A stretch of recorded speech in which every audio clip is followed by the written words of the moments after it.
حضرت ابو عبیدہ بن جراح رضی اللہ تعالی عنہ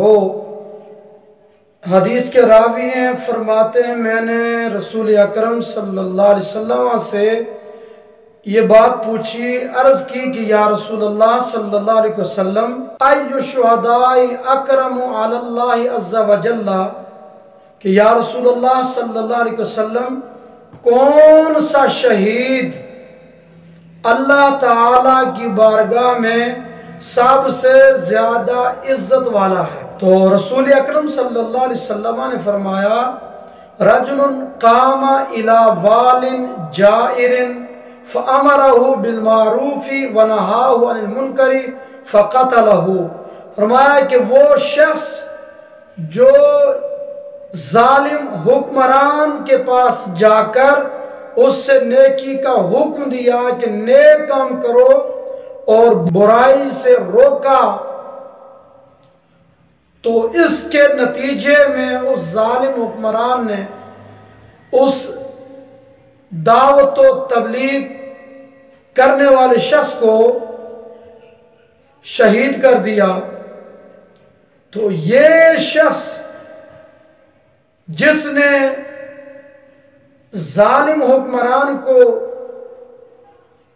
نیکی کا حکم دیا اور برائی سے روکا، نتیجے میں ظالم حکمران نے اس کو شہید کر دیا، تو یہ شہید اللہ کی بارگاہ میں سب سے زیادہ عزت والا ہے۔ فَإِن لَّمْ يَقْتُلْهُ، اگر اس شخص کو حاکم وقت نے قتل تو نہیں کیا، تو جب تک زندہ رہے اللہ تعالی اس کے نام اعمال میں کوئی گناہ نہیں لکھتا، یعنی اس کو اللہ تعالی گناہوں سے بچا لیتا ہے، اور اگر بالفرض اس سے کوئی خلاف شرع کام ہو جاتا ہے، کوئی لغزش ہو جاتی ہے، تو اللہ تعالی اس سے معافی عطا فرما دیتا ہے۔ اور حضرت حسن بصری رحمۃ اللہ علیہ کا فرمان امام غزالی علیہ رحمہ نے نقل فرمایا کہ رسول اکرم صلی اللہ علیہ وسلم کا فرمان آپ نے بیان کیا کہ افضل شہداء امتی، میری امت کے شہداء میں سب سے زیادہ فضیلت اس آدمی کی ہے کہ قام الی امام جائر، جو ظالم حکمران کے پاس گیا، فامرہ بالمعروف، تو اس کو نیکی کا حکم دیا، ونہاہ عن المنکر، اور برائی سے روکا اسے، فقتلہ علی ذالک، تو حاکم وقت نے اس کام کی بنیاد پر اسے شہید کر دیا۔ فرمایا فذالک الشہید منزلتہ فی الجنت بین حمزہ و جعفر، فرمایا یہ ہے وہ شہید جس کا جنت کے اندر حضرت امیر حمزہ اور حضرت جعفر طیار رضی اللہ عنہما کے درمیان ٹھکانہ ہوگا۔ اور امام غزالی علیہ رحمہ آگے فرماتے ہیں کہ اللہ تعالی نے حضرت یوشع بن نون علیہ السلام کی طرف وحی فرمائی کہ انی مہلکن من قومک 40,000 من خیارہم و 60,000 من شرارہم، فرمایا کہ اللہ تعالیٰ نے ارشاد فرمایا اے یوشع، میں تیری قوم میں سے 40,000 نیک لوگوں اور 60,000 گناہگاروں کو ہلاک کرنے والا ہوں۔ تو حضرت یوشع بن نون علیہ السلام نے عرض کی باری تعالیٰ جو گناہگار ہیں، مجرم ہیں، ان کی بات تو واضح ہے کہ ان کے جرم کی بنیاد پر